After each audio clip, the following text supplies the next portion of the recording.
Hi hello everyone, welcome to my channel Srishti tutorial for maths. ನಾನು ಈ ದಿನ 10th standard ಮ್ಯಾಥಮೆಟಿಕ್ಸ್ಗೆ ಸಂಬಂಧಪಟ್ಟ ಹಾಗೆ ಚಾಪ್ಟರ್ ನಂಬರ್ 4 ಎಕ್ಸಸೈಸ್ 4.2ನಲ್ಲಿ ಬರುವಂತಹ 6 ಪ್ರಶ್ನೆಗಳನ್ನು ಹೇಗೆ ಸಾಲ್ವ್ ಮಾಡಬಹುದು, ಅದರ ಸೊಲ್ಯೂಷನ್ ಹೇಗೆ ಕಂಡುಹಿಡಿಯೋದು ಅನ್ನೋದನ್ನು ಈ ಒಂದು ವಿಡಿಯೋದಲ್ಲಿ ತಿಳಿಸ್ಕೊಡ್ತಾ ಇದ್ದೀನಿ. ದಯವಿಟ್ಟು ನಮ್ಮ ಚಾನಲ್ನ ಸಬ್ಸ್ಕ್ರೈಬ್ ಮಾಡಿಲ್ಲ ಅಂದರೆ ಚಾನಲ್ನ ಸಬ್ಸ್ಕ್ರೈಬ್ ಮಾಡಿ, ಹಾಗೆ ಪಕ್ಕದಲ್ಲಿರುವ ಬೆಲ್ ಐಕನ್ ಕ್ಲಿಕ್ ಮಾಡೋದ್ರ ಮೂಲಕ ನೋಟಿಫಿಕೇಶನ್ ಆನ್ ಮಾಡ್ಕೊಳ್ರಿ ಅಂತ ಹೇಳ್ತಾ ಬನ್ನಿ ಕ್ಲಾಸ್ ಶುರು ಮಾಡೋಣ. ಎಕ್ಸಸೈಸ್ 4.2ನ ಫಸ್ಟ್ ಕ್ವಶನ್ ಏನಿದೆ? ಸೊ ಎಕ್ಸಸೈಸ್ 4.2ನಲ್ಲಿ ಫಸ್ಟ್ ಕ್ವಶನ್ ಹೇಳುತ್ತೆ, find the roots of the following quadratic equations by factorisation ಅಂತೇಳಿ. ಕೆಳಗಿನ ಈ ಒಂದು ಪ್ರಶ್ನೆಗಳನ್ನು, ಅಂದರೆ ಇವೆಲ್ಲವೂ ಕೂಡ ಕ್ವಾಡ್ರಾಟಿಕ್ ಈಕ್ವೇಷನ್ಸು. ಈ ಕ್ವಾಡ್ರಾಟಿಕ್ ಈಕ್ವೇಷನ್ಸಲ್ಲಿ ಬರುವಂತಹ ಎರಡು ಬೆಲೆಗಳು ಏನು ಬರ್ತವೆ, ಆ ಒಂದು ಎಕ್ಸ್ನ ಬೆಲೆಗಳನ್ನು ನೀವು ಫ್ಯಾಕ್ಟರೈಸೇಷನ್ ಮೆಥಡ್ನ ಮೂಲಕವಾಗಿ ಸಾಲ್ವ್ ಮಾಡಿ ಆನ್ಸರ್ ಕಂಡುಹಿಡೀರಿ ಅಂತೇಳಿ ಕ್ವಶನ್. ಸೊ ಇದಕ್ಕೆ ನೀವು ಆನ್ಸರ್ನ ಹೇಳಬೇಕು ಅಂತ ಹೇಳಿದ್ರೆ, ಸೊ ನೋಡಿ, ಫಸ್ಟ್ ಕ್ವಶನ್ನು x² - 3x - 10 = 0 ಅಂತಿದೆ. ಇದನ್ನು ಫ್ಯಾಕ್ಟರೈಸೇಷನ್ ಮೆಥಡಿನ ಮೂಲಕವಾಗಿ ಸಾಲ್ವ್ ಮಾಡಿ ಎಕ್ಸ್ನ ಬೆಲೆಯನ್ನು ನಾವು ಕಂಡುಹಿಡಿಬೇಕು ಅಂತ ಹೇಳಿದ್ರೆ ಹೇಗೆ ಮಾಡ್ಬೋದು ಅಂತ ಹೇಳಿದ್ರೆ, ಮೊದಲು ಏನು ಮಾಡಬೇಕು ಅಂದರೆ x² ಕೊಯಿಫಿಸಿಯೆಂಟು ಮತ್ತು ಕಾನ್ಸ್ಟೆಂಟ್ ನಂಬರನ್ನು ಮಲ್ಟಿಪ್ಲೈ ಮಾಡ್ಕೋಬೇಕು. ಓಕೆ, ಇಲ್ಲಿ x² ಕೊಯಿಫಿಸಿಯೆಂಟ್ 1 ಇದೆ, ಕಾನ್ಸ್ಟೆಂಟ್ ನಂಬರು -10 ಇದೆ. ಮಲ್ಟಿಪ್ಲೈ ಮಾಡ್ಕೊಂಡ್ರೆ ಅಂತ ಹೇಳಿದ್ರೆ ಆನ್ಸರ್ ಏನು ಬರುತ್ತೆ? -10. ಪ್ರಾಡಕ್ಟು -10 ಬರುತ್ತೆ. ಈ ಪ್ರಾಡಕ್ಟ್ ಬರೋ ರೀತಿಯಲ್ಲಿ ನೀವು ಈ ಒಂದು -10 ಎರಡು ಭಾಗವಾಗಿ ಸ್ಪ್ಲಿಟ್ ಮಾಡಿಕೊಂಡು ಎಕ್ಸ್ನ ಕೊಯಿಫಿಸಿಯೆಂಟ್ ಏನಿದೆಯೋ ಆ ನಂಬರ್ ಬರೋ ರೀತಿಯಲ್ಲಿ ಎರಡು ಸಂಖ್ಯೆಗಳನ್ನು ತಗೊಳ್ಬೇಕು. ಎರಡೂ ಸಂಖ್ಯೆಗಳನ್ನು ಕೂಡಿದ್ರೆ ಅಥವಾ ಕಳೆದ್ರೆ ಎಕ್ಸ್ನ ಕೊಯಿಫಿಸಿಯೆಂಟ್ ಬರಬೇಕು. ಹಾಗೆ ಎರಡೂ ಸಂಖ್ಯೆಗಳನ್ನು ಗುಣಾಕಾರ ಮಾಡಿದ್ರೆ -10 ಬರಬೇಕು. ಆ ರೀತಿಯಲ್ಲಿ ನೀವು ಎರಡು ಸಂಖ್ಯೆಗಳನ್ನು ಹೇಗೆ ತೊಗೊಳ್ತೀರಾ ಅಂತ ಹೇಳಿದ್ರೆ, ಫಾರ್ ಎಕ್ಸಾಂಪಲ್ ನಾವಿಲ್ಲಿ ಏನು ಮಾಡ್ಬೋದು ಅಂತ ಹೇಳಿದ್ರೆ, ಏನೋ ನೋಡಿ, ಇಲ್ಲಿ ವೆರಿ ಸಿಂಪಲ್. ನೀವೇನು ಮಾಡ್ಬೋದು ಅಂತ ಹೇಳಿದ್ರೆ 2x - 5x ಅಂತ ತೊಗೊಂಡ್ಬಿಟ್ರಿ ಅಂದರೆ 2 5s 10 ಬರುತ್ತೆ. ಪ್ಲಸ್ ಇಂಟು ಮೈನಸ್ ಆಗುತ್ತೆ. -5ನಲ್ಲಿ +2ನ ಕಳೆದ್ರೆ -3 ಬರುತ್ತೆ. ಓಕೆನಾ? ಅಂದರೆ ನೀವು -3x ನಾವೇನು ಬರ್ಕೊಳ್ಬೋದು, x² - +2x - 5x - 10 = 0 ಅಂತ ಬರ್ಕೊಳ್ಬೋದು. ಈಗ ಇವೆರಡೆರಡು ಟರ್ಮ್ಸನ್ನು ಒಂದೊಂದು ಗ್ರೂಪ್ ಮಾಡಿ ನೀವು ಈ ಎರಡು ಟರ್ಮ್ಸಲ್ಲೂ ಎಕ್ಸ್ ಕಾಮನ್ ಇದೆ. ಎಕ್ಸ್ ಕಾಮನ್ ಆಗಿ ಬ್ರಾಕೆಟಿಂದ ಹೊರಗಡೆ ತೆಗೆದ್ರೆ ಕಾಮನ್ ಆಗಿ ನಿಮಗೆ ಬ್ರಾಕೆಟ್ನ ಒಳಗಡೆ x+2 ಉಳಿತದೆ. ಈ ಎರಡು ಟರ್ಮ್ಸ್ನಲ್ಲೂ 5 ಕಾಮನ್ ಇರದೆ ಮೈನಸ್ ಕಾಮನ್ ಇದೆ. ಸೊ -5 ಕಾಮನ್ ತೆಗೆದ್ರಿ ಅಂದರೆ ಎಕ್ಸ್ ಇಲ್ಲೇನು ಬರೀತೀರಾ, ಇಲ್ಲಿ ಮೈನಸ್ ತೆಗೆದಿರೋದ್ರಿಂದ ಮೈನಸ್ ಬರಬೇಕು ಅಂದರೆ ಇಲ್ಲಿ ಪ್ಲಸ್ ಬರೀಬೇಕು. 5 ಇದ್ದಿದ್ದು 10 ಆಗಬೇಕಂದ್ರೆ ಇಲ್ಲಿ ನೀವು 2 ಬರೀಬೇಕು. That is = 0. ಇದಾದ ನಂತರದಲ್ಲಿ ನೀವೇನು ಮಾಡ್ಬೋದು ನೋಡಿ, ಇಲ್ಲಿ x+2 ಇದೊಂದು ಗುಂಪು ಅಂತ ಕನ್ಸಿಡರ್ ಮಾಡಿದರೆ ಎರಡೂ ಗ್ರೂಪಲ್ಲೂ x+2 ಕಾಮನ್ ಇದೆ. ಸೊ ಕಾಮನ್ ಆಗಿರುವಂಥ x+2ನ ಒಂದ್ಸರಿ ಬರ್ಕೊಂಡ್ರಿ ಅಂತ ಹೇಳಿದ್ರೆ ಇದಿಷ್ಟರಲ್ಲೂ ಉಳಿದಿರೋದು x, ಇದಿಷ್ಟರಲ್ಲೂ ಉಳಿದಿರೋದು -5. That is = 0. ಈಗ x+2ನ ಒಂದು ಬಾರಿ =0 ಅಂತ ತಗೊಳ್ರಿ, r ಅಂತ ಬರೆದು x - 5 = 0 ಅಂತೇಳಿ ಎರಡು ಬಾರಿ ತಗೊಳ್ರಿ. ನೆಕ್ಸ್ಟ್ ಸ್ಟೆಪ್ ಏನಾಗುತ್ತೆ ನೋಡ್ರಿ, ಇಲ್ಲಿ +2 ಈಕ್ವಲಿಂದ ಆ ಕಡೆ ಹೋಗ್ಬಿಟ್ರೆ ನಿಮಗೆ -2 ಆಗುತ್ತೆ. ಈಗ ಒಂದು ಎಕ್ಸಿಗೆ ರೂಟ್ ಸಿಕ್ತು. ಆರ್ ಇನ್ನೊಂದು ರೂಟನ್ನು ನೀವು ಬರಿಬೋದು, -5 ಈಕ್ವಲಿಂದ ಆ ಕಡೆ ಕಳಿಸಿದ್ರೆ +5 ಬರುತ್ತೆ. This is also the value of x. So that ಎಕ್ಸಿಗೆ ಬಂದಂಥ ಎರಡು ರೂಟ್ಸ್ಗಳನ್ನು ನಾವು ನೋಡಿದ್ರೆ, ಈ ಒಂದು ಕ್ವಾಡ್ರಾಟಿಕ್ ಈಕ್ವೇಷನ್ಗೆ ಬಂದಂಥ ಎರಡು ರೂಟ್ಸ್ ಯಾವ್ದು ಅಂದರೆ, ಒಂದು x = -2, ಇನ್ನೊಂದು x = 5 ಅಂಥೇಳಿ ನೀವು ಸುಲಭವಾಗಿ ಹೇಳಬಹುದು. ಇದಾದ ನಂತರದಲ್ಲಿ ಎರಡನೇ ಕ್ವಶನನ್ನು ನಾವು ನೋಡೋಣ. ಸೆಕೆಂಡ್ ಕ್ವಶನ್ ಬಂದ್ಬಿಟ್ಟು ಏನು ಹೇಳ್ತಾ ಇದೆ, 2x² + x - 6. ಇಲ್ಲೂ ಕೂಡ ನೀವು ಫ್ಯಾಕ್ಟರೈಸೇಷನ್ ಮಾಡಬೇಕು ಅಂದರೆ x² ಕೊಯಿಫಿಸಿಯೆಂಟ್ 2 ಇಂಟು ಕಾನ್ಸ್ಟೆಂಟ್ ನಂಬರ್ -6 ನೀವು ಮಲ್ಟಿಪ್ಲೈ ಮಾಡಿ ಬರ್ಕೊಂಡ್ರಿ ಅಂತ ಹೇಳಿದ್ರೆ -12 ಬರುತ್ತೆ. ಈಗ ಮತ್ತೆ -12 ಸ್ಪ್ಲಿಟ್ ಮಾಡಿ ಬರ್ಕೊಳ್ಬೇಕು. ಕೂಡಿದ್ರೆ ಅಥವಾ ಕಳೆದ್ರೆ ಬರೀ +x ಬರಬೇಕು. ಅದ್ರ ಪ್ರಕಾರ ನೀವು ಬರೆಯೋದಾದರೆ 4 ಮತ್ತು 3 ತೊಗೊಂಡು ಇಲ್ಲಿ ಪ್ಲಸ್ ಇರೋದ್ರಿಂದ ದೊಡ್ಡ ಸಂಖ್ಯೆಗೆ ಪ್ಲಸ್ಸು, ಸಣ್ಣ ಸಂಖ್ಯೆಗೆ ಮೈನಸ್ಸು ತೊಗೊಂಡ್ರಿ ಅಂತ ಹೇಳಿದ್ರೆ ನೀವು ಎಕ್ಸನ್ನು ಏನಂತ ಬರ್ಕೊಳ್ಬೋದು, +4x - 3x ಅಂತೇಳಿ ಬರ್ಕೊಳ್ಬೋದು. ಈಗ ಏನಾಗುತ್ತೆ ನೋಡಿ, ಇಲ್ಲಿ 2x² + 4x - 3x - 6 = 0 ಅಂತ ಬರ್ಕೊಳ್ತೀರ. ಇದಾದ ನಂತರದಲ್ಲಿ ಈ ಎರಡು ಪದಗಳನ್ನು ಒಂದು ಗ್ರೂಪು, ಈ ಎರಡು ಪದಗಳನ್ನು ಒಂದು ಗ್ರೂಪು ಮಾಡಿ ಇವೆರಡರಲ್ಲೂ 2x ಕಾಮನ್ ಬರುತ್ತೆ. 2x ಅನ್ನು ಬ್ರಾಕೆಟಿಂದ ಹೊರಗಡೆ ತೊಗೊಂಡ್ರಿ ಅಂತ ಹೇಳಿದ್ರೆ x+2 ಬ್ರಾಕೆಟ್ ಒಳಗಡೆ ಉಳ್ಕೊಳ್ಳುತ್ತೆ.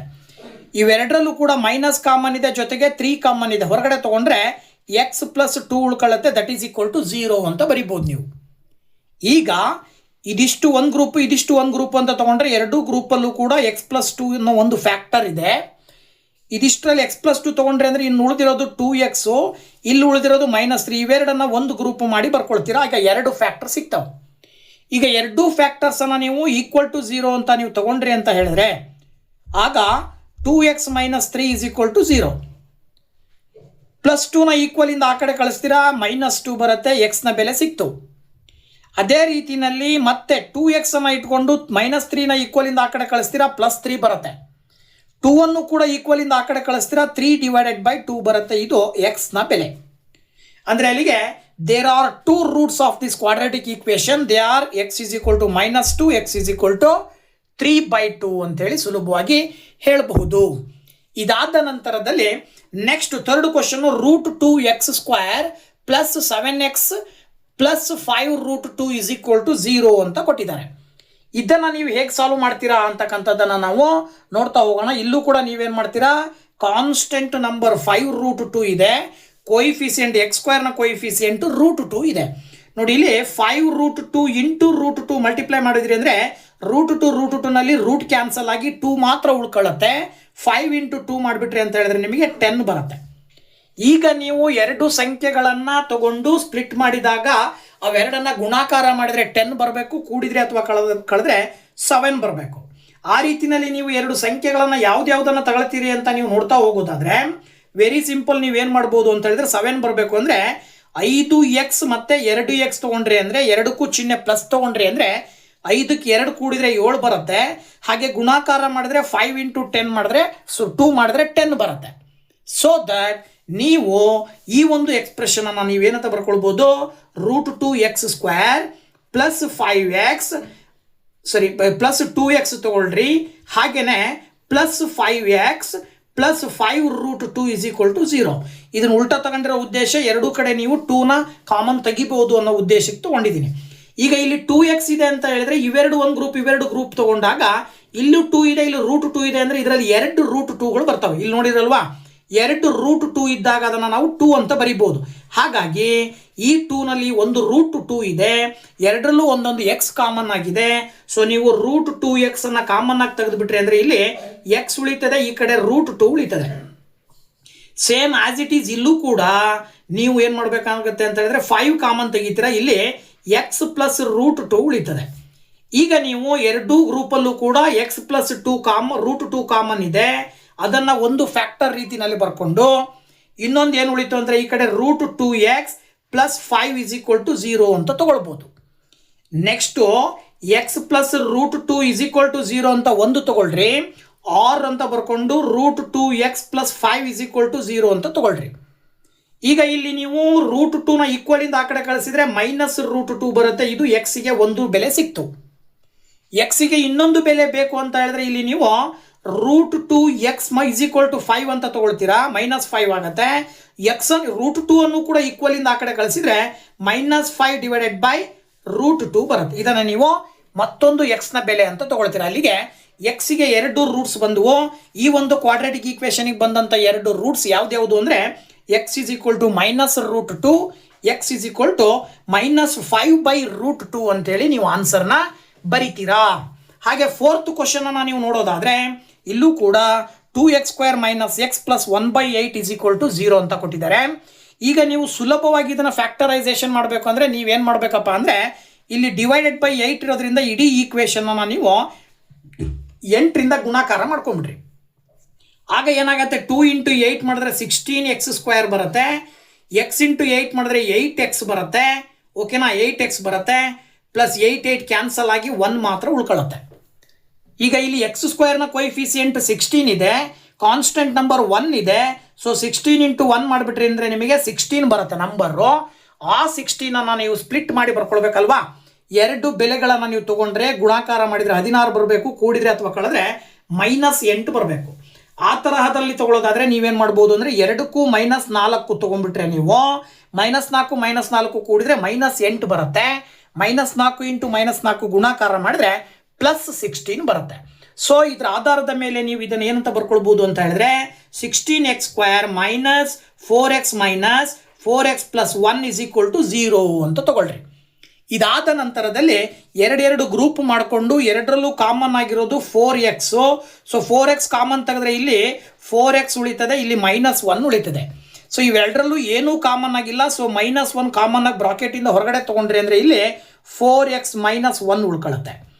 ಎರಡರಲ್ಲೂ 4x -1 ಅನ್ನೋ ಫ್ಯಾಕ್ಟರ್ ಇರೋದ್ರಿಂದಾಗಿ 4x -1 ಅಂತೇಳಿ ಒಂದ್ಸರಿ ಬರ್ಕೊಳ್ರಿ. ಇನ್ನು ಉಳಿದಿರೋದು ಮತ್ತೊಂದು 4x ಇಲ್ಲಿ ಉಳಿತದೆ, ಇಲ್ಲಿ -1 ಉಳಿತದೆ. That is equal to 0. ಈಗ 4x -1 = 0 ಅಂತ ತಗೊಳ್ರಿ. r ಅಂತ ಬರ್ಕೊಂಡು ಮತ್ತೊಂದು ಬಾರಿ 4x -1 = 0. ನೋಡಿ ಏನಾಯ್ತು, ಈಗ -1 ಈಕ್ವಲಿಂದ ಆ ಕಡೆ ಹೋದರೆ +1 ಆಗುತ್ತೆ, 4ನ ಈಕ್ವಲಿಂದ ಆ ಕಡೆ ಹೋದರೆ /4 ಆಗುತ್ತೆ. ಅದರ ಅರ್ಥ x = 1/4 ಬರುತ್ತೆ. ಇಲ್ಲೂ ಕೂಡ ಅಷ್ಟೇ, -1 ಆ ಕಡೆ ಹೋದರೆ +1 ಆಗುತ್ತೆ, 4 ಆ ಕಡೆ ಹೋದರೆ /4 ಆಗುತ್ತೆ. ಇಲ್ಲೂ ಕೂಡ x ನ ಬೆಲೆ 1/4 ಬರುತ್ತೆ. So that the two roots of this quadratic equation is 1/4 and 1/4 ಅಂತ ಹೇಳಿ ನೀವು ಆನ್ಸರ್ನ ಬರಿಬೇಕಾಗತ್ತೆ. ಹಾಗೆ ಫಸ್ಟ್ ಮೇನ್ನಲ್ಲಿ ಇನ್ನೊಂದು ಕೊನೆಯ ಕ್ವಶನ್ 100x² - 20x + 1 = 0. ಸೊ ಇದ್ರದನ್ನ ನೀವು ಮಾಡಬೇಕಾದ್ರೆ 100 ಕಾನ್ಸ್ಟೆಂಟ್ ಕೊಯಿಫಿಸಿಯೆಂಟ್ 100x² ನ ಕೊಯಿಫಿಸಿಯೆಂಟ್ 100 ಮತ್ತೆ 1 ಮಲ್ಟಿಪ್ಲೈ ಮಾಡಿದ್ರಿ ಅಂತ ಹೇಳಿದ್ರೆ 100 ಬರುತ್ತೆ. ನೀವು ಎರಡು ಸಂಖ್ಯೆಗಳನ್ನು ತಗೊಂಡು ಗುಣಾಕಾರ ಮಾಡಿದರೆ 100 ಬರಬೇಕು, ಕೂಡಿದ್ರೆ ಅಥವಾ ಕಳೆದ್ರೆ -20 ಬರಬೇಕು. ಸೊ ಹಾಗಿದ್ರೆ ನೀವು ಯಾವ ಎರಡು ಸಂಖ್ಯೆಗಳನ್ನು ತಗೊಳ್ತೀರಿ ಅಂದರೆ ವೆರಿ ಸಿಂಪಲ್, 10 × 10 ಮಾಡಿದ್ರೆ 100 ಬರುತ್ತೆ. ಎರಡನ್ನ ಕೂಡಬೇಕು ಅಂದರೆ ಎರಡೂ ಸಂಖ್ಯೆಗೆ ಚಿಹ್ನೆ ಮೈನಸ್ ಹಾಕ್ಕೊಳ್ರಿ, ಇಲ್ಲಿ ಮೈನಸ್ ಇರೋದ್ರಿಂದ. ಆಗ -10x -10x ಅಂತೇಳಿ 20x ಅನ್ನು ನಾವು ಬರ್ಕೊಳ್ಬೇಕಾಗತ್ತೆ. ಇದರ ಆಧಾರದ ಮೇಲೆ 100x² - 10x -10x + 1 = 0. ಈಗ 100x² - 10x ಒಂದು ಗ್ರೂಪ್ ಮಾಡ್ರಿ, ಈ ಕಡೆ 10x + 1 ಒಂದು ಗ್ರೂಪ್ ಮಾಡ್ರಿ. ಇವೆರಡರಲ್ಲೂ 10x ಕಾಮನ್ ಆಗಿ ನೀವು ತೊಗೊಂಡ್ರಿ ಅಂದರೆ ಇಲ್ಲಿ 10x -1 ಉಳ್ಕೊಳ್ಳುತ್ತೆ. ಸೇಮ್ ಇದರಿಂದ ನೀವು -1 ಕಾಮನ್ ಹೊರಗಡೆ ತೆಗೆದ್ರಿ ಅಂದರೆ ಇಲ್ಲೂ ಕೂಡ 10x -1 ಉಳ್ಕೊಳ್ಳುತ್ತೆ. ಈಗ 10x -1 ಅಂತಕ್ಕಂಥದ್ದು ಎರಡೂ ಕಡೆನೂ ಕೂಡ ಕಾಮನ್ ಆಗಿದೆ. ಅಲ್ಲಿಗೆ ಇದಿಷ್ಟು ಗ್ರೂಪಲ್ಲಿ 10x ಉಳಿದ್ರೆ ಈ ಕಡೆ ಏನು ಉಳಿತು, -1 ಉಳಿತು. ಈಗ ನೀವು 10x -1 ಅನ್ನ = 0 ಅಂತ ತಗೊಳ್ರಿ. ಹಾಗೆ ಇನ್ನೊಂದು ಫ್ಯಾಕ್ಟರ್ ಪಕ್ಕದಲ್ಲಿರುವ 10x -1 ಅನ್ನ = 0 ತಗೊಳ್ರಿ. ಈಗ ನೀವು ಆವಾಗಲೇ ಮಾಡಿದ ಹಾಗೆ -1 ಈಕ್ವಲಿಂದ ಆ ಕಡೆ ಹೋದರೆ 1 ಆಗುತ್ತೆ, +1 ಆಗುತ್ತೆ. 10 ಆ ಕಡೆ ಕಳಿಸಿದ್ರೆ /10 ಆಗುತ್ತೆ. This is the value of x.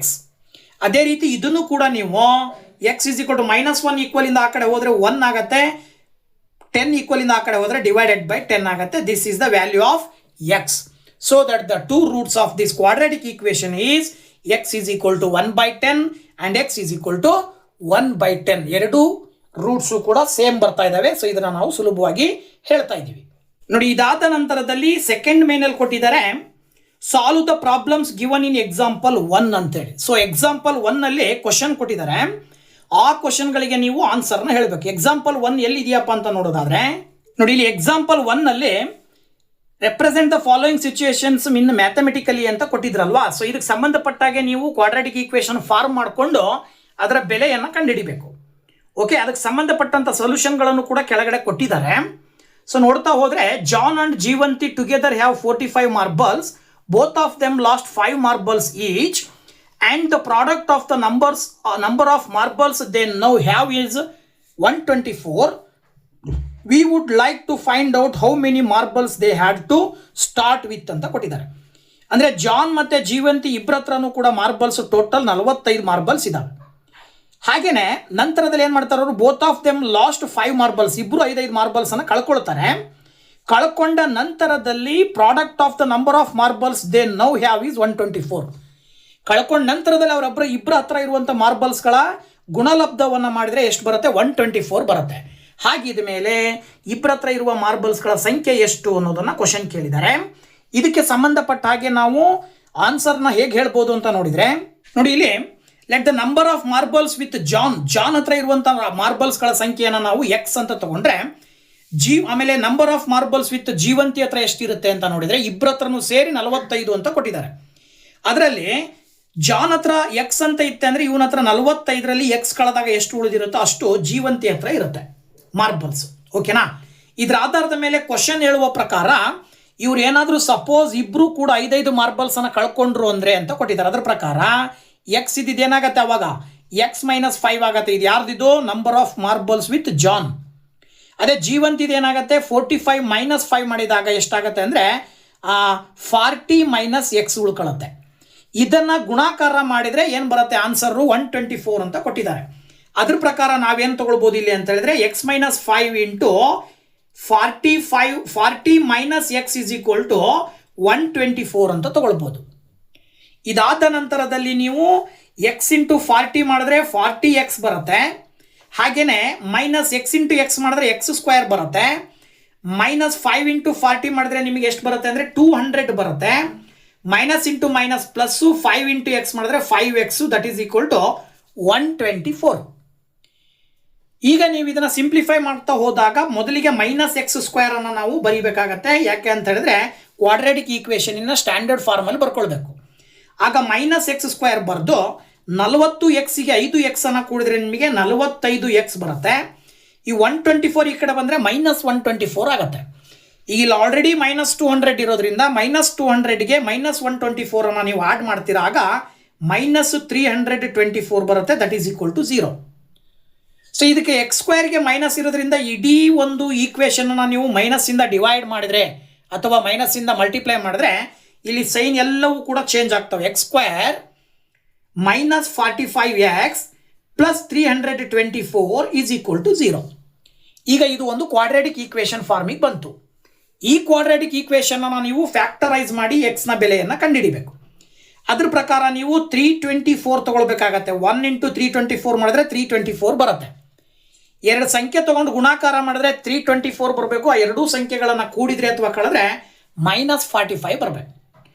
ಹಾಗೆ ನೀವು ಎರಡು ಯಾವ ಸಂಖ್ಯೆಗಳನ್ನು ತೊಗೊಳ್ಬೋದು ಅಂದರೆ ನೋಡಿ, -36x ಇನ್ನೊಂದು -9x ಬರ್ಕೊಂಡ್ಬಿಟ್ರಿ ಅಂದರೆ -36 ಇಂಟು -9 ಮಾಡಿದ್ರೆ 324 ಬರುತ್ತೆ. ಇವೆರಡನ್ನ ಕೂಡಿದ್ರೆ -45x ಬರುತ್ತೆ. ಹಾಗಾಗಿ ನೀವು ಇದನ್ನು x² -36x -9x plus 324 is equal to 0 ಅಂತ ತಗೊಳ್ರಿ. ನೆಕ್ಸ್ಟ್ ಸ್ಟೆಪ್ಪಲ್ಲಿ ಇವೆರಡು ಒಂದು ಗ್ರೂಪು ಇವೆರಡು ಒಂದು ಗ್ರೂಪು ಮಾಡಿ ಇವೆರಡರಲ್ಲೂ ಕೂಡ x ಕಾಮನ್ ಇದೆ. x ಕಾಮನ್ ತೆಗೆದ್ರೆ ಬ್ರಾಕೆಟ್ನ ಒಳಗಡೆ x -36 ಉಳ್ಕೊಳ್ಳುತ್ತೆ. ಇವೆರಡರಲ್ಲೂ -9 ಕಾಮನ್ ಇದೆ. ಬ್ರಾಕೆಟಿಂದ ಒಳಗಡೆ ಇಲ್ಲೂ ಕೂಡ x -36 ಉಳ್ಕೊಳ್ಳುತ್ತೆ. That is equal to 0. ಈಗ x -36 ಅನ್ನೋದು ಒಂದು ಫ್ಯಾಕ್ಟರು, x -9 ಅನ್ನೋದು ಒಂದು ಫ್ಯಾಕ್ಟರು, ಎರಡಕ್ಕೂ ಕೂಡ ಈಕ್ವಲ್ ಟು 0 ಅಂತ ತಗೊಳ್ಬೋದು ನೀವು. ಇದಾದ ನಂತರದಲ್ಲಿ ನೀವೇನು ಮಾಡ್ತೀರಾ ಅಂತ ಹೇಳಿದ್ರೆ ನೋಡಿ, ಇಲ್ಲಿ ಎಕ್ಸ್ ಅನ್ನ ಈಕ್ವಲಿಂದ ಆ ಕಡೆ ತಗೊಳ್ರಿ, ಅಥವಾ ಮೊದಲು x -36 ಅನ್ನ ಈಕ್ವಲ್ ಟು 0 ಅಂತ ತಗೊಳ್ರಿ, ಇನ್ನೊಂದು x -9 ಅನ್ನ ಈಕ್ವಲ್ ಟು 0 ಅಂತ ತಗೊಳ್ರಿ. ಈಗ -36 ಈಕ್ವಲಿಂದ ಈ ಕಡೆ ಬಂದರೆ +36 ಆಗುತ್ತೆ, ಇನ್ನೊಂದು 9 ಈ ಕಡೆ ಬಂದರೆ +9 ಆಗುತ್ತೆ. ಇದರ ಅರ್ಥ ವೆರಿ ಸಿಂಪಲ್. ಏನಪ್ಪ ಅಂದರೆ ಜಾನ್ ಹತ್ರ ಏನಾದರೂ 36 ಮಾರ್ಬಲ್ಸ್ ಇದ್ದರೆ ಜೀವಂತಿ ಹತ್ರ 9 ಮಾರ್ಬಲ್ಸ್ ಇರ್ತವೆ, ಅಥವಾ ಉಲ್ಟಾನೂ ಆಗ್ಬೋದು. ಸೊ ದಟ್ ನೀವು ದ ನಂಬರ್ ಆಫ್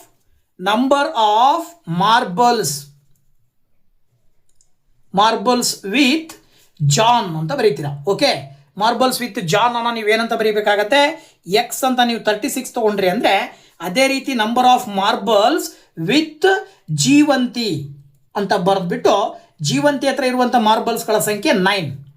ಅಥವಾ ಇನ್ನೂ ಒಂದು ಚಾನ್ಸ್, ಇನ್ನೂ ಒಂದು ಅವಕಾಶ ಇರುತ್ತೆ. ಏನಪ್ಪ ಅಂದರೆ ಸಪೋಸ್ ಜಾನ್ ಹತ್ರ ಏನಾದರೂ 9 ಮಾರ್ಬಲ್ಸ್ ಇತ್ತು ಅಂದರೆ ಜೀವಂತಿ ಹತ್ರ 36 ಮಾರ್ಬಲ್ಸ್ಗಳು ಇರ್ತವೆ ಅಂತೇಳಿ ನೀವು ಸುಲಭವಾಗಿ ಆನ್ಸರ್ ಹೇಳಬಹುದು. ಇದೇ ಎಕ್ಸಾಂಪಲಿಗೆ ಸಂಬಂಧಪಟ್ಟ ಹಾಗೆ ಮತ್ತೊಂದು ಎರಡನೇ ಕ್ವಶನ್ ಇದೆ. ಏನು ಹೇಳುತ್ತೆ ನೋಡೋದಾದ್ರೆ ನೋಡಿ, second question, A cottage industry produces A certain number of toys in a day. The cost of production of each toy in rupees was found to be 55 minus the number of toys produced in a day. On a particular day, the total cost of production was rupees 750. We would like to find out the number of toys produced on that day ಅಂತ ಕೊಟ್ಟಿದ್ದಾರೆ. Question ತುಂಬ ಸುಲಭವಾಗಿದೆ. ಒಂದು cottage ಇಂಡಸ್ಟ್ರಿನಲ್ಲಿ toy ತಯಾರು ಮಾಡ್ತಾ ಇದ್ದಾರೆ.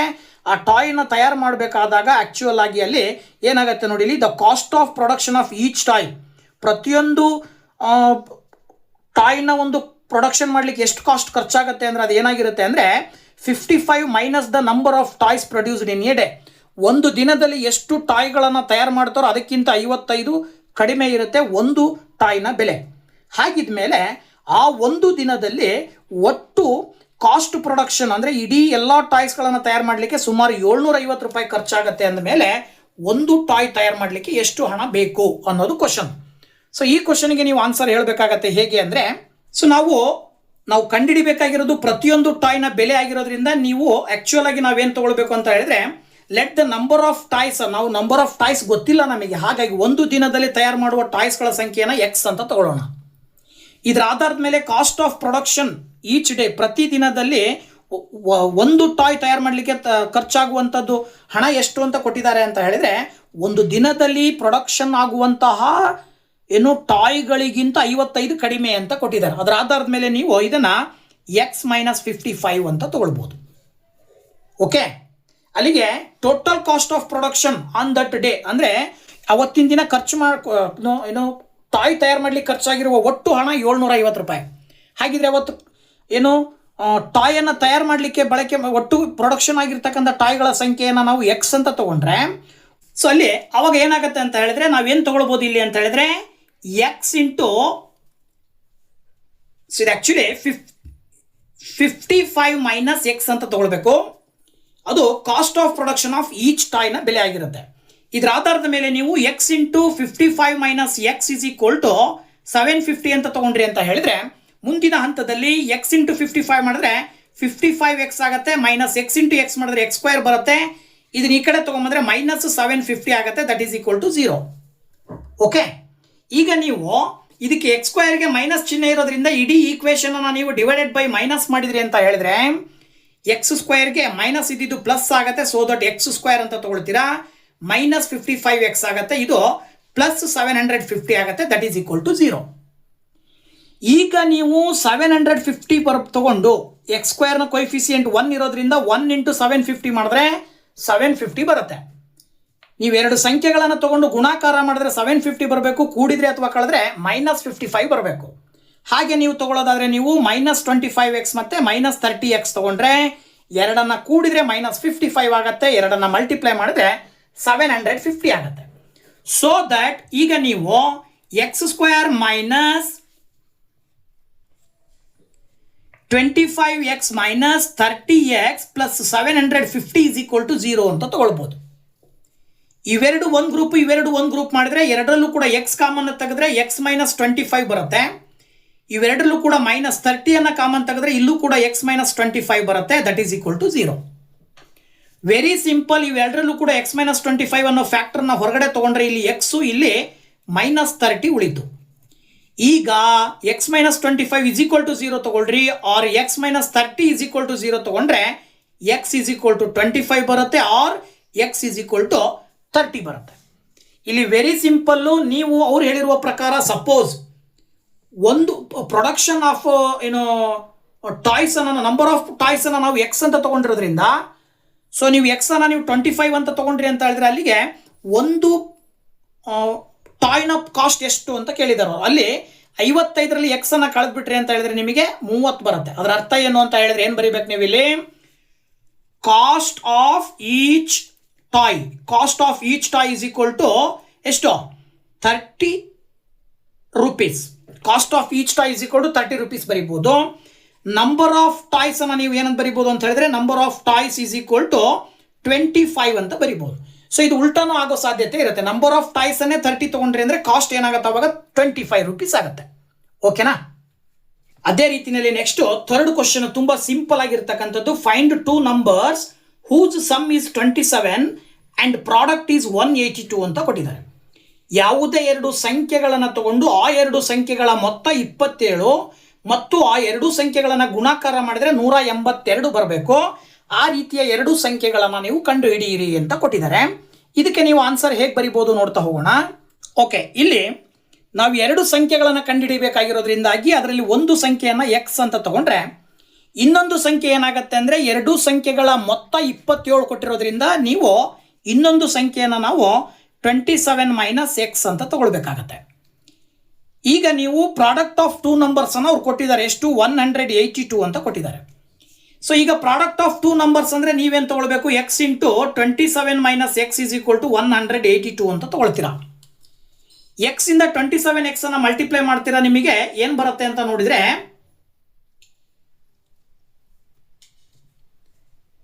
27x x into x ಮಾಡಿದ್ರೆ minus x square minus 182 is equal to 0. ಅಥವಾ ಮೈನಸ್ ಇರೋದ್ರಿಂದ ಇದನ್ನು ನೀವು ಡಿವೈಡೆಡ್ ಬೈ ಮೈನಸ್ ಅಂತ ತೊಗೊಂಡ್ರೆ ಏನಾಗುತ್ತೆ? X square minus 27x plus 182 is equal to 0 ಆಗ್ಬಿಡುತ್ತೆ. ಓಕೆನಾ? ಈಗ ನೀವೇನು ಮಾಡ್ಬೋದು ಅಂತ ಹೇಳಿದ್ರೆ ಒಂದು ಸಂಖ್ಯೆಯನ್ನು ತಗೊಂಡ್ರೆ ಅಂದರೆ 182 ತೊಗೊಳ್ಬೇಕು. 182 ಎಕ್ಸ್ ಸ್ಕ್ವೇರ್ನ ಕೊಯಿಫಿಸಿಯೆಂಟ್ 1 ಇರೋದ್ರಿಂದ 1 ಇಂಟು 182 ಮಾಡಿದ್ರೆ 182 ಬರುತ್ತೆ. ಸ್ಪ್ಲಿಟ್ ಮಾಡಿ ಬರೀಬೇಕು, ಕೂಡಿದ್ರೆ ಅಥವಾ ಕಳೆದ್ರೆ ಮೈನಸ್ 27 ಬರಬೇಕು, ನಂಬರು 182 ಬರಬೇಕು. ಹಾಗಾದರೆ ನೀವೇನು ಮಾಡಬೇಕಾಗತ್ತೆ? ಎರಡು ಸಂಖ್ಯೆಗಳನ್ನು 13 ಮತ್ತು 14 ತೊಗೊಂಡ್ರೆ 182 ಬರುತ್ತೆ. 27 ಬರಬೇಕಂದ್ರೆ ಎರಡಕ್ಕೂ ಚಿಹ್ನೆ ಮೈನಸ್ ಹಾಕಿದರೆ ನೀವು ಎರಡನ್ನು ಕೂಡಿದಾಗ ಮೈನಸ್ 27 ಬರುತ್ತೆ. ಹಾಗಾಗಿ ಈಗ ನೀವು ಇದನ್ನು x square minus 13x minus 14x plus 182 is equal to 0 ಅಂತ ತಗೊಳ್ರಿ. ಇವೆರಡು ಒಂದು ಗ್ರೂಪ್ ಮಾಡ್ರಿ, ಇವೆರಡು ಒಂದು ಗ್ರೂಪ್ ಮಾಡ್ರಿ. ಇವೆರಡರಲ್ಲೂ ಕೂಡ ಎಕ್ಸ್ ಕಾಮನ್ ಇದೆ, so that X minus 13 bracket ಒಳಗಡೆ ಬರುತ್ತೆ. ಹಾಗೆ ಇವೆರಡರಲ್ಲೂ ಮೈನಸ್ 14 ಕಾಮನ್ ಇದೆ, ಸೊ ದಟ್ ಇಲ್ಲೂ ಕೂಡ ಎಕ್ಸ್ ಮೈನಸ್ 13 ಉಳ್ಕೊಳ್ಳುತ್ತೆ. ಈಗ ಎಕ್ಸ್ ಮೈನಸ್ 13 ಅನ್ನೋದು ಒಂದು ಗ್ರೂಪು, ಎಕ್ಸ್ ಮೈನಸ್ 14 ಅನ್ನೋದು ಒಂದು ಗ್ರೂಪು ಮಾಡಿ ಬರ್ಕೊಂಡಿದ್ದೆ. ಆದರೆ ಈ ಫ್ಯಾಕ್ಟರ್ನ ಒಂದ್ಸರಿ 0 ಅಂತ ತಗೊಳ್ರಿ, ಈ ಫ್ಯಾಕ್ಟರನ್ನು ಒಂದ್ಸರಿ 0 ಅಂತ ತಗೊಳ್ರಿ. ಮೈನಸ್ 13 ಈಕ್ವಲಿಂದ ಆ ಕಡೆ ಹೋದರೆ ಪ್ಲಸ್ 13 ಆಗುತ್ತೆ, ಇಲ್ಲೂ ಕೂಡ ಆ ಕಡೆ ಹೋದರೆ 14 ಆಗುತ್ತೆ. ಅಂದರೆ ನಿಮಗೇನು ಎರಡು ಸಂಖ್ಯೆಗಳನ್ನು ಕೇಳಿದ್ರಲ್ವ ಕಂಡುಹಿಡಿಲಿಕ್ಕೆ, ಆ ಎರಡು ಸಂಖ್ಯೆಗಳು. So therefore the two numbers are ಅಂಥೇಳಿ, ಅಂದರೆ ಆ ಎರಡು ಸಂಖ್ಯೆಗಳು ಯಾವಪ್ಪ ಅಂತ ಹೇಳಿದರೆ 13 ಆ್ಯಂಡ್ 14 ಅಂತೇಳಿ ಸುಲಭವಾಗಿ ನೀವು ಆನ್ಸರನ್ನು ಬರೀಬಹುದು. ಹಾಗೆ fourth question, find two consecutive positive integers sum of whose squares is 365 ಅಂತ ಕೊಟ್ಟಿದ್ದಾರೆ. ಎರಡು ಅಕ್ಕಪಕ್ಕದ ಕ್ರಮಾನುಗತ ಸಂಖ್ಯೆಗಳನ್ನು ಕಂಡುಹಿಡಿಬೇಕು. ಆ ಎರಡು ಕ್ರಮಾನುಗತ ಸಂಖ್ಯೆಗಳ ವರ್ಗಗಳ ಮೊತ್ತ ಎಷ್ಟಿರುತ್ತೆ? 365 ಇರುತ್ತೆ ಅಂತ ಕೊಟ್ಟಿದ್ದಾರೆ. ಆ ಎರಡು ಸಂಖ್ಯೆಗಳು ಯಾವುವು ಅನ್ನೋದು ಕ್ವಶನ್. ಇದಕ್ಕೂ ಕೂಡ ಆನ್ಸರನ್ನು ಫ್ಯಾಕ್ಟರೈಸೇಷನ್ ಮೆಥಡಿಂದ ಮಾಡಿದಾಗ ನೋಡಿ, ಇಲ್ಲಿ ಲೆಟ್ ಟು ಕಾನ್ಸಿಕ್ಯೂಟಿವ್ ಇಂಟೀಜರ್ಸ್, ಅಕ್ಕಪಕ್ಕದ ಕ್ರಮಾನುಗತ ಸಂಖ್ಯೆಗಳನ್ನು ನೀವು ಏನಂತ ತಗೊಳ್ಬೋದು? ಒಂದನ್ನು ಎಕ್ಸ್ ಅಂತ ತಗೊಂಡ್ರೆ ಅದರ ಮುಂದಿನ ಸಂಖ್ಯೆ ಎಕ್ಸ್ ಪ್ಲಸ್ 1 ಅಂತ ತಗೊಳ್ರಿ. ಈ ಎರಡು ಸಂಖ್ಯೆಗಳ ವರ್ಗಗಳ ಮೊತ್ತ ಅಂತ ಕೊಟ್ಟಿದ್ದಾರೆ ಅವರು. ಅಂದರೆ ಅದರ ಅರ್ಥ ಎಕ್ಸ್ ಇರೋದನ್ನು ನಾವು ಎಕ್ಸ್ ಸ್ಕ್ವೇರ್ ಅಂತ ತಗೊಂಡು ಪ್ಲಸ್ ಇದನ್ನು ನಾವು ಎಕ್ಸ್ ಪ್ಲಸ್ 1 ಅಂತ ತಗೊಂಡು ಸ್ಕ್ವೇರ್ ಮಾಡಿ ಕೂಡಿದಾಗ 365 ಬರುತ್ತೆ ಅನ್ನೋದು ಆ ಕ್ವಶನ್. ಇದ್ರ ಪ್ರಕಾರ ಎಕ್ಸ್ನ ಸ್ಕ್ವೇರ್ ಮಾಡಿ ಬರ್ಕೊಳ್ತೀರಾ. ಎಕ್ಸ್ ಪ್ಲಸ್ 1 ಸ್ಕ್ವೇರ್ ಮಾಡಿದ್ರೆ a plus b whole square formula ಬರೆದ್ರೆ x square plus 1 plus 2x ಅಂತ ಬರೀಬೋದು. Okay, x square plus x square ಅಂದರೆ 2x ಸ್ಕ್ವೇರು ಪ್ಲಸ್ 2x. 365 ಈ ಕಡೆ ಬಂದರೆ ಮೈನಸ್ 365 ಆಗುತ್ತೆ. ಮೈನಸ್ 365ನಲ್ಲಿ 1 ಕಳೆದ್ರೆ ನಿಮಗೆ ಏನು ಉಳಿತದೆ ಅಂದರೆ ಮೈನಸ್ 364 ಉಳಿತದೆ. That is equal to 0. ಓಕೆನಾ? ಈಗ ನೀವು ಇದಿಷ್ಟನ್ನು ಕೂಡ ಸುಲಭವಾಗಿ ನೀವು ಏನು ಮಾಡ್ಬೋದು ಅಂತ ಹೇಳಿದರೆ 2ರಿಂದ ಭಾಗಾಕಾರ ಮಾಡ್ಕೊಳ್ಬೋದು. ಏನು ಮಾಡ್ಬೋದು? ಇದನ್ನು 2ರಿಂದ ಭಾಗಾಕಾರ ಮಾಡ್ಕೊಂಡು ಬರ್ಕೊಳ್ರಿ. 2ರಿಂದ ಭಾಗಾಕಾರ ಮಾಡಿದರೆ ಇದು ಎಕ್ಸ್ ಸ್ಕ್ವೇರ್ ಬರುತ್ತೆ, ಇದು ಕೂಡ ಎಕ್ಸ್ ಸ್ಕ್ವೇರ್ ಬರುತ್ತೆ. ಇದು 2ರಿಂದ ಭಾಗಾಕಾರ ಮಾಡಿ ಬರೆದ್ರೆ 2 1s are 2 ಬರುತ್ತೆ, 1 ಉಳಿತದೆ, 16 ಆಗುತ್ತೆ. ಸೊ ದಟ್ ನೀವು 2 8s ಮತ್ತು 2 2s ಮಾಡ್ಬೋದು. ಅಲ್ಲಿಗೆ ಮೈನಸ್ 182 ಬಂತು. ಈಗ ನೀವು ಒಂದು ಸಂಖ್ಯೆಯನ್ನು ತಗೊಂಡ್ರೆ ಅದು ಮೈನಸ್ 182, 1 ಇಂಟು ಮೈನಸ್ 182 ಮಾಡಿದ್ರೆ ಮೈನಸ್ 182 ಬರುತ್ತೆ. ಈ ಮೈನಸ್ 182 ಸ್ಪ್ಲಿಟ್ ಮಾಡಬೇಕೀಗ. ಎರಡು ಸಂಖ್ಯೆಗಳನ್ನು ಗುಣಾಕಾರ ಮಾಡಿದ್ರೆ ಈ ನಂಬರ್ ಬರಬೇಕು, ಕೂಡಿದರೆ ಅಥವಾ ಕಳೆದ್ರೆ 1 ಬರಬೇಕು. ಹಿಂದಿನ ಲೆಕ್ಕವನ್ನು ಮಾಡಿದ ಹಾಗೆ ನೀವು ಇದನ್ನು ಕೂಡ ಏನು ಮಾಡ್ಬೋದು? 13x ಮತ್ತು ಇನ್ನೊಂದು ಯಾವುದು 14x ತಗೊಂಡು ಇದಕ್ಕೆ ಮೈನಸ್ ಬರಬೇಕಾಗಿರೋದ್ರಿಂದ ದೊಡ್ಡ ಸಂಖ್ಯೆಗೆ ಚಿಹ್ನೆ ಮೈನಸ್ಸು, ಚಿಕ್ಕ ಸಂಖ್ಯೆಗೆ ಚಿಹ್ನೆ ಪ್ಲಸ್ ತಗೊಳ್ಬೋದು. ಆಗ ಎಕ್ಸ್ ಸ್ಕ್ವೇರ್, ಇದು ಎಕ್ಸ್ ಅಷ್ಟೇ ಅಲ್ವಾ, X square next plus 13x minus 14x, minus 13x plus 14x. Okay, ಇದಕ್ಕೆ ಇದಕ್ಕೆ ಪ್ಲಸ್ ತೊಗೊಳ್ಬೇಕು ನೀವು. ದೊಡ್ಡ ಸಂಖ್ಯೆಗೆ ಚಿಹ್ನೆ ಪ್ಲಸ್ ಇದ್ದಾಗ ಇದು ಮೈನಸ್ ಬರುತ್ತೆ. ಆಗ ಮೈನಸ್ 182 ಇಸ್ ಈಕ್ವಲ್ ಟು 0 ತೊಗೊಂಡು ಇವೆರಡರಲ್ಲೂ ಕೂಡ ಎಕ್ಸ್ ಕಾಮನ್ ತೆಗೆದ್ರೆ ಎಕ್ಸ್ ಮೈನಸ್ 13 ಉಳಿತದೆ. ಇವೆರಡರಲ್ಲೂ ಕೂಡ ಎಕ್ಸ್ ಕಾಮನ್ ತೆಗೆದ್ರೆ ಎಕ್ಸ್ ಇಲ್ಲ 14 ತೆಗಿಬೇಕಾಗತ್ತೆ. 14 ಕಾಮನ್ ತೆಗೆದ್ರೆ ಇಲ್ಲೂ ಕೂಡ ಎಕ್ಸ್ ಮೈನಸ್ 13 ಉಳಿತದೆ, ದಟ್ ಈಸ್ ಈಕ್ವಲ್ ಟು 0. ಈಗ ಎಕ್ಸ್ ಮೈನಸ್ 13 ಒಂದು ಫ್ಯಾಕ್ಟರ್ ಆದರೆ ಎಕ್ಸ್ ಪ್ಲಸ್ 14 ಇನ್ನೊಂದು ಫ್ಯಾಕ್ಟರ್. ಸೊ ಎಕ್ಸ್ ಮೈನಸ್ 13 ಅನ್ನ ಈಕ್ವಲ್ ಟು 0 ತಗೊಳ್ರಿ, ಆರ್ ಅಂತ ಬರ್ಕೊಂಡು ಎಕ್ಸ್ ಪ್ಲಸ್ 14 ಅನ್ನ ಈಕ್ವಲ್ ಟು 0 ಅಂತ ತಗೊಳ್ರಿ. ಆಗ x is equal to minus 13 equal ಇಂದ ಆ ಕಡೆ ಹೋದ್ರೆ ಪ್ಲಸ್ 13 ಆಗುತ್ತೆ, x is equal to plus 14 ಆ ಕಡೆ ಹೋದ್ರೆ ಮೈನಸ್ 14 ಆಗುತ್ತೆ. ಇಲ್ಲಿ ನಿಮಗೆ ಪಾಸಿಟಿವ್ ಅಂತ ಕೊಟ್ಟಿರೋದ್ರಿಂದ ನೀವು ಎಕ್ಸ್ ಅನ್ನ ನೀವು ಕನ್ಸಿಡರ್ ಮಾಡಿದ್ರೆ 13 ಒಂದು ಸಂಖ್ಯೆ ಸಿಕ್ತು ಅಂದರೆ ಅದರ ಪಕ್ಕದ ಇನ್ನೊಂದು ಸಂಖ್ಯೆ ಏನಾಗಿರುತ್ತೆ, ಅದಕ್ಕಿಂತ ಒಂದು ಜಾಸ್ತಿ ಇರುತ್ತೆ. ಸೊ ದೇರ್ ಫೋರ್ ನೀವು ಟೂ ಕಾನ್ಸಿಕ್ಯೂಟಿವ್ ನಂಬರ್ಸ್ ಆರ್, ಒಂದು 13 ಇನ್ನೊಂದು 14 ಅಂತೇಳಿ ಬರೀಬೇಕಾಗತ್ತೆ. ಇದು ಆನ್ಸರ್. ಓಕೆನಾ? Next question number 5. The altitude of A right triangle is 7 centimetre less than its base. If the hypotenuse is 13 centimetre find the other 2 sides ಅಂತ ಕೊಟ್ಟಿದ್ದಾರೆ. ಒಂದು right triangle ಇದೆ, ಆ ರೈಟ್ ಟ್ರಯಾಂಗಲಿನ ಹೈಟ್ ಬಂದ್ಬಿಟ್ಟು ಏನಾಗಿರುತ್ತೆ ಅಂತ ಬೇಸ್ಗಿಂತ 7 ಸೆಂಟಿಮೀಟರ್ ಕಡಿಮೆ ಇರುತ್ತೆ. ಅದೇ ರೈಟ್ ಟ್ರಯಾಂಗಲಿನ ಹೈಪೋಟಿನಸ್ 13 ಸೆಂಟಿಮೀಟರ್ ಇದೆ ಅಂದರೆ ಇನ್ನೊಂದು ಸೈಡ್ ಎಷ್ಟು ಅಂದರೆ ಆ ಎರಡೂ ಸೈಡ್ಗಳನ್ನು ನೀವು ಕಂಡುಹಿಡೀರಿ ಅಂತ ಕೊಟ್ಟಿದ್ದಾರೆ. ಇದಕ್ಕೆ ಸಂಬಂಧಪಟ್ಟ ಹಾಗೆ ನೀವು ಆನ್ಸರ್ನ ಹೇಳಬೇಕು ಅಂದರೆ ಏನು ಮಾಡ್ಬೋದು ಅಂದರೆ ನೋಡಿ, let the base B is equal to x ಅಂತ ತಗೊಳ್ಳೋಣ. ಆಮೇಲೆ ಆಲ್ಟಿಟ್ಯೂಡ್ ಕೊಟ್ಟಿದ್ದಾರೆ. ಆಲ್ಟಿಟ್ಯೂಡ್ ಹೆಚ್ ಅಂತಕ್ಕಂಥದ್ದು ಏನಾಗಿರುತ್ತಂತೆ, ಅವರೇ ಕೊಟ್ಟಿದ್ದಾರೆ ಆಲ್ಟಿಟ್ಯೂಡ್ನ ಮೆಜರ್ಮೆಂಟ್ ಎಷ್ಟಿರುತ್ತೆ ಅಂತ ಹೇಳಿದ್ರೆ ಬೇಸ್ಗಿಂತ 7 ಸೆಂಟಿಮೀಟರ್ ಕಡಿಮೆ ಅಂತೇಳಿ. ಅದರ ಪ್ರಕಾರ ನೀವು ಎಕ್ಸ್ ಮೈನಸ್ 7 ಅಂತ ತಗೊಳ್ತೀರಾ ಆಲ್ಟಿಟ್ಯೂಡನ್ನು. ಇನ್ನು ಹೈಪೋಟಿನಸ್ ಅನ್ನು ಅವರೇ ಕೊಟ್ಟಿದ್ದಾರೆ 13 ಸೆಂಟಿಮೀಟರ್ ಅಂತ ಕೊಟ್ಟಿದ್ದಾರೆ. ಪೈಥಾಗೋರಸ್ ಅವರ ಥಿಯರಮ್ ಏನು ಹೇಳುತ್ತೆ ಅಂತ ಹೇಳಿದ್ರೆ, ಒಂದು ರೈಟ್ ಆಂಗಲ್ಡ್ ಟ್ರಯಾಂಗಲ್ ಇತ್ತು ಅಂದರೆ ಆಂಗಲ್ 90 ಡಿಗ್ರಿ ಇತ್ತು ಅಂದರೆ ಅದರ ಎದುರುಗಡೆದು ಹೈಪೋಟಿನಸ್ ಆಗುತ್ತೆ. ಈ ಕಡೆ ಇರುವಂಥ ಸೈಡ್ಸ್ ಏನಾಗಿರ್ತವೆ ಅಂದರೆ ಹೈಪೋಟಿನಸ್ನ ಸ್ಕ್ವೇರ್ಗೆ ಇನ್ನು ಉಳಿದ 2 ಸೈಡ್ಗಳ ಸ್ಕ್ವೇರ್ ಮಾಡಿ ಆ್ಯಡ್ ಮಾಡಿದಾಗ ಉತ್ತರ ಬರುತ್ತೆ ಅಂತೇಳಿ. ಅಂದರೆ the square on the hypotenuse is equal to the sum of the squares of the other 2 sides. ಇದರ ಆಧಾರದ ಮೇಲೆ ಬಿ ಸ್ಕ್ವೇರ್ ಅಂದರೆ ಬೇಸು ಈ plus height h square is equal to ಹೈಪೋಟಿನಸ್ನ ಸ್ಕ್ವೇರ್ ಮಾಡಿದ್ರೆ ಬೆಲೆ ಸಮ ಬರುತ್ತೆ. ಈಗ ಬಿ ಅಂದರೆ ಎಕ್ಸ್ ಸ್ಕ್ವೇರ್ ಅಂತ ತೊಗೊಂಡ್ರೆ, ಹೆಚ್ ಅಂತ ಹೇಳಿದ್ರೆ ಎಕ್ಸ್ ಮೈನಸ್ 7 ಹೋಲ್ ಸ್ಕ್ವೇರ್ ಅಂತ ತೊಗೊಂಡ್ರೆ, ಹೈಪೋಟಿನಸ್ ಅನ್ನು ಕೊಟ್ಟಿದ್ದಾರೆ ಅವರು 13, ಅದಕ್ಕೆ ನೀವು ಸ್ಕ್ವೇರ್ ಅಂತ ಬರ್ಕೋಬೇಕು. ಈಗ ಇದು ಎಕ್ಸ್ ಸ್ಕ್ವೇರ್ ಬರುತ್ತೆ, ಇದು ಎಕ್ಸ್ ಮೈನಸ್ 7 ಹೋಲ್ ಸ್ಕ್ವೇರ್ ಅಂದರೆ A minus B whole square ಸೂತ್ರದ ಪ್ರಕಾರ ಬರೆದ್ರೆ A square plus B square minus 2ab. ಇದ್ರ ಪ್ರಕಾರ ಎಕ್ಸ್ ಸ್ಕ್ವೇರ್ ಪ್ಲಸ್ 7 ಸ್ಕ್ವೇರ್ ಮಾಡಿದ್ರೆ 49 ಮೈನಸ್ 7 ಇಂಟು 2 ಮಾಡಿದ್ರೆ 14x, 13 ಸ್ಕ್ವೇರ್ ಮಾಡಿದ್ರೆ 169 ಬರುತ್ತೆ. ಈ ಕಡೆ ತೊಗೊಂಬಂದ್ರೆ minus 169 is equal to 0. X square plus x square ಅಂದರೆ 2x ಸ್ಕ್ವೇರ್ ಆಗುತ್ತೆ, ಮೈನಸ್ 14x, 169ರಲ್ಲಿ 49 ಕಳೆದ್ರಿ ಅಂದರೆ ಮೈನಸ್ 120 ಉಳಿತದೆ, ದಟ್ ಈಸ್ ಈಕ್ವಲ್ ಟು 0. ಇದನ್ನ ಇನ್ನೂ ಸುಲಭ ರೂಪಕ್ಕೆ ತಗೊಳ್ಳೋದಾದ್ರೆ ಇದಿಷ್ಟನ್ನ 2ರಿಂದ ಭಾಗಾಕಾರ ಮಾಡ್ಕೊಳ್ರಿ. X square minus 7x minus 60 is equal to 0 ಬಂದ್ಬಿಡುತ್ತೆ. ಮೈನಸ್ 60 ಅನ್ನು ತಗೊಳ್ಬೇಕು, ಯಾಕಂದ್ರೆ ಎಕ್ಸ್ ಸ್ಕ್ವೇರ್ನ ಕೊಯಿಫಿಸಿಯೆಂಟ್ 1 ಇದೆ. 1 ಇಂಟು ಮೈನಸ್ 60 ಮಾಡಿದ್ರೆ ಮೈನಸ್ 60 ಬರುತ್ತೆ. ಕೂಡಿದ್ರೆ ಅಥವಾ ಕಳೆದ್ರೆ ಮೈನಸ್ 7 ಬರಬೇಕು, ಗುಣಿಸಿದ್ರೆ ಮೈನಸ್ 60 ಬರಬೇಕು. ಯಾವ ಸಂಖ್ಯೆ ತಗೊಳ್ಬೋದು ಅಂತ ಹೇಳಿದ್ರೆ ವೆರಿ ಸಿಂಪಲ್, ನೀವು 12 ಇಂಟು 5 ಮಾಡಿದ್ರೆ 60 ಬರುತ್ತೆ. ಮೈನಸ್ 12ನಲ್ಲಿ ಪ್ಲಸ್ 5 ಅನ್ನು ಕಳೆದ್ರೆ ಮೈನಸ್ 7 ಬರುತ್ತೆ. So that x square plus 5x minus 12x minus 60 is equal to 0 ತಗೊಳ್ಬೋದು. ಇವೆರಡು ಒಂದು ಗ್ರೂಪು ಮಾಡಿದರೆ ಎರಡರಲ್ಲೂ ಎಕ್ಸ್ ಕಾಮನ್ ತೆಗಿತೀರಾ, ಎಕ್ಸ್ ಪ್ಲಸ್ 5 ಬರ್ತದೆ. ಇವೆರಡರಲ್ಲೂ ಮೈನಸ್ 12 ಕಾಮನ್ ತೆಗಿತೀರಾ, ಇಲ್ಲೂ ಕೂಡ ಎಕ್ಸ್ ಪ್ಲಸ್ 5 ಬರ್ತದೆ. ಆಗ ಎಕ್ಸ್ ಪ್ಲಸ್ 5 ಅನ್ನೋದು ಒಂದು ಫ್ಯಾಕ್ಟರು, ಎಕ್ಸ್ ಮೈನಸ್ 12 ಅನ್ನೋದು ಒಂದು ಫ್ಯಾಕ್ಟರ್. ಎಕ್ಸ್ ಪ್ಲಸ್ 5 ಅನ್ನ ಈಕ್ವಲ್ ಟು 0 ತಗೊಳ್ತೀರಾ, ಆರ್ ಅಂತ ಬರ್ಕೊಂಡು ಎಕ್ಸ್ ಮೈನಸ್ 12 ಅನ್ನ ಈಕ್ವಲ್ ಟು 0 ತಗೊಳ್ತೀರಾ.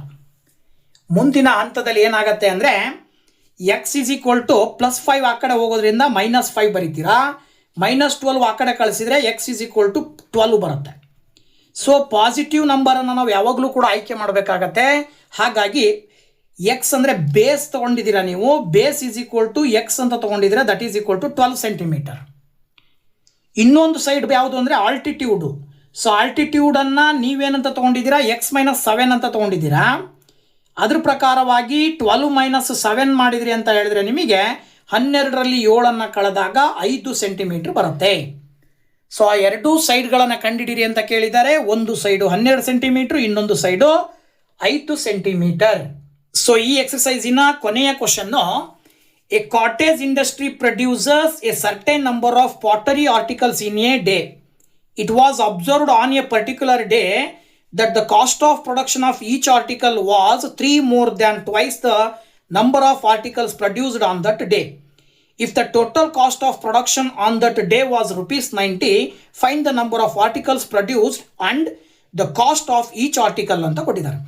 ಇಲ್ಲಿ ಎಕ್ಸಾಂಪಲ್ಗೆ ಸಂಬಂಧಪಟ್ಟಾಗೆ ಎರಡನೇ ಎಕ್ಸಾಂಪಲ್ನೆಲ್ಲ ನೋಡಿದ್ವಿ, ಟಾಯ್ ಬಗ್ಗೆ ಕೊಟ್ಟಿದ್ರು. ಅದೇ ಥರದ ಕ್ವಶನ್ ಇಲ್ಲಿ ಪಾಟರಿ ಆರ್ಟಿಕಲ್ ಕೊಟ್ಟಿದ್ದಾರೆ. ಸೊ ಪಾಟರಿ ಆರ್ಟಿಕಲ್ಲು ಒಂದು ದಿನದಲ್ಲಿ ಒಂದು ಪಾಟರಿ ಆರ್ಟಿಕಲಿನ ಬೆಲೆ ತಯಾರು ಮಾಡೋದು ಎಷ್ಟಾಗಿರುತ್ತೆ ಅಂದರೆ, ಒಂದು ದಿನದಲ್ಲಿ ತಯಾರು ಮಾಡುವ ಪಾಟರಿ ಆರ್ಟಿಕಲ್ಸ್ಗಳ ಸಂಖ್ಯೆಯ 2ರಷ್ಟಕ್ಕಿಂತ 3 ಜಾಸ್ತಿ ಇರುತ್ತೆ. ಅದೇ ರೀತಿ ಒಂದು ದಿನದಲ್ಲಿ ಅಷ್ಟು ಪಾರ್ಟಿಕಲ್ಸನ್ನು ತಯಾರು ಮಾಡಲಿಕ್ಕೆ ಒಟ್ಟು 90 ರೂಪಾಯಿ ಖರ್ಚಾಗುತ್ತೆ ಅನ್ನೋದಾದರೆ, ಪ್ರತಿಯೊಂದು ನಂಬರ್ ಆಫ್ ಕಾಸ್ಟ್ ಆ ಒಂದು ದಿನದಲ್ಲಿ ತಯಾರಾದ ಆರ್ಟಿಕಲ್ಸ್ಗಳ ಸಂಖ್ಯೆ ಎಷ್ಟು ಮತ್ತು ಒಂದು ಆರ್ಟಿಕಲಿನ ಬೆಲೆ ಎಷ್ಟು ಅನ್ನೋದು ಕ್ವಶನ್. ಸೊ ಇದಕ್ಕೆ ನೀವು ಆನ್ಸರ್ ಹೇಗೆ ಹೇಳ್ತೀರಾ ನೋಡೋದಾದ್ರೆ ನೋಡಿ, ಏನು ಹೇಳ್ಬೋದು ಅಂತ ಹೇಳಿದ್ರೆ, ಅವ್ರು ಹೇಳಿರುವ ಪ್ರಕಾರ number of articles produced in a day ಕಂಡುಹಿಡಿಬೇಕು, ಅದನ್ನು ಎಕ್ಸ್ ಅಂತ ತಗೊಳ್ಳೋಣ. ಅಲ್ಲಿಗೆ ಕಾಸ್ಟ್ ಆಫ್ ಈಚ್ ಆರ್ಟಿಕಲ್ ಏನಾಗತ್ತಪ್ಪ ಅಂತ ಹೇಳಿದ್ರೆ, ಅವತ್ತು ಎಷ್ಟು ಆರ್ಟಿಕಲ್ಸನ್ನು ಪ್ರೊಡ್ಯೂಸ್ ಮಾಡ್ತಾರೋ ಅದರ 2ರಷ್ಟಕ್ಕಿಂತ 3 ಜಾಸ್ತಿ ಅಂತ. ಅದ್ರ ಪ್ರಕಾರ ಏನಾಗುತ್ತೆ, 2x+3 ಅಂತ ತಗೊಳ್ಬೇಕಾಗತ್ತೆ. ಈಗ ನೀವು total cost of production on that day, ಆ ದಿನದಲ್ಲಿ ಖರ್ಚಾಗುವ ಒಟ್ಟು ಹಣ ಕೊಟ್ಟಿದ್ದಾರೆ, ಎಷ್ಟು? 90 ರೂಪಾಯಿ. ಹಾಗಿದ ಮೇಲೆ ಒಟ್ಟು ಹಣ ಯಾವಾಗ ಸಿಗುತ್ತೆ? Number of articles into cost of each article ಮಾಡಿದ್ರೆ 90 ರೂಪಾಯಿ ಬರುತ್ತೆ. ಇದ್ರ ಪ್ರಕಾರ ಎಕ್ಸ್ ಇಂಟು 2x+3 = 90 ಅಂತ ತಗೊಳ್ತೀರಾ. ಮಲ್ಟಿಪ್ಲೈ ಮಾಡಿದ್ರೆ ಎಕ್ಸ್ ಇಂಟು 2x ಮಾಡಿದ್ರೆ 2x² ಬರುತ್ತೆ, ಎಕ್ಸ್ ಇಂಟು 3 ಮಾಡಿದ್ರೆ 3x ಬರುತ್ತೆ. 19 ಈ ಕಡೆ ತೊಗೊಂಡ್ಬರ್ತೀರಾ, -90 = 0. ಈಗ ನೀವು x² ಕೊಯಿಫಿಸಿಯೆಂಟ್ 2 × -90 ಮಾಡಿದರೆ, 2 × -90 ಮಾಡಿದ್ರೆ -180 ಆಗುತ್ತೆ. ಈಗ ನೀವು ತಗೊಳ್ಳುವ ಎರಡೂ ಸಂಖ್ಯೆಗಳನ್ನು ಗುಣಿಸಿದ್ರೆ -180 ಬರಬೇಕು, ಕೂಡಿದ್ರೆ ಕಳೆದ್ರೆ 3 ಬರಬೇಕು. ಆ ತರಹದ ಎರಡು ಸಂಖ್ಯೆಗಳನ್ನು ಯಾವ ತೊಗೊಳ್ಬೋದು ನೀವು ಅಂದರೆ, 15 × 12 ಮಾಡಿದ್ರೆ 180 ಬರುತ್ತೆ. ಇಲ್ಲಿ ಪ್ಲಸ್ ಬರಬೇಕಂದ್ರೆ ದೊಡ್ಡ ಸಂಖ್ಯೆಗೆ ಚಿಹ್ನೆ ಪ್ಲಸ್ ತೊಗೊಳ್ಬೇಕು, ಸಣ್ಣ ಸಂಖ್ಯೆಗೆ ಚಿಹ್ನೆಯನ್ನು ಮೈನಸ್ ತೊಗೊಳ್ಬೇಕು. ಈಗ 2x² 3x ಅನ್ನು ನೀವು +15x -12x -90 = 0 ತಗೊಳ್ತೀರಾ. ಸೊ ಇಲ್ಲಿ ಒಂದು ಕೆಲಸ ಮಾಡ್ರಿ, 2 ಕಾಮನ್ ತೆಗಿಬೇಕಾಗಿರೋದ್ರಿಂದ ಇದನ್ನ -12 ಮಾಡ್ಕೊಳ್ರಿ, ಇದನ್ನ +15 ಮಾಡ್ಕೊಳ್ರಿ. ಆಗ ಇವೆರಡರಲ್ಲೂ ಕೂಡ 2x ಕಾಮನ್ ಹೊರಗಡೆ ಬಂತು ಅಂದರೆ x -6 ಉಳ್ಕೊಳ್ಳುತ್ತೆ ಬ್ರಾಕೆಟ್ ಒಳಗಡೆ. ಅದೇ ರೀತಿಯಲ್ಲಿ ಇವೆರಡರಲ್ಲೂ ಕೂಡ ನೀವೇನಾದರೂ 15 ಕಾಮನ್ ತೆಗೆದ್ರಿ ಅಂತ ಹೇಳಿದ್ರೆ, ಇವೆರಡರಲ್ಲೂ ಕೂಡ 15 ಕಾಮನ್ ತೆಗೆದ್ರಿ ಅಂತ ಹೇಳಿದ್ರೆ ಏನು ಬರುತ್ತೆ? x -6 ಬರುತ್ತೆ. ಆಗ x -6 ಒಂದು ಫ್ಯಾಕ್ಟರು, 2x+15 ಒಂದು ಫ್ಯಾಕ್ಟರ್ ಅಂತ ತಗೊಂಡ್ರೆ x -6 = 0 ಅಂತ ತಗೊಳ್ರಿ, ಅಥವಾ 2x+15 = 0 ಅಂತ ತಗೊಳ್ರಿ. x -6 ಆ ಕಡೆ ಹೋದ್ರೆ +6 ಬರುತ್ತೆ, ಪಾಸಿಟಿವ್ ನಂಬರ್ ಬಂತು.